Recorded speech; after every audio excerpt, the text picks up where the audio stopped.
मंदसौर जिले के नाहरगढ़ में जिंदा नवजात शिशु मिला।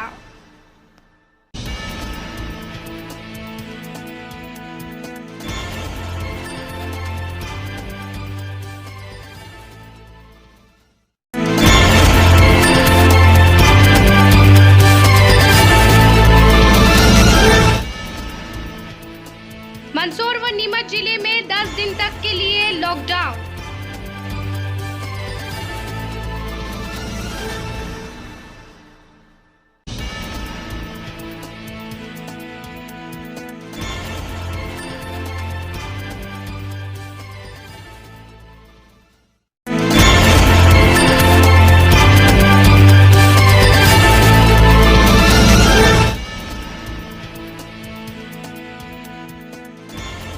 मंदसौर जिले के मल्हारगढ़ में एसबीआई बैंक मैनेजर व 3 अन्य लोगों के कोरोना पॉजिटिव आने से बैंक सील।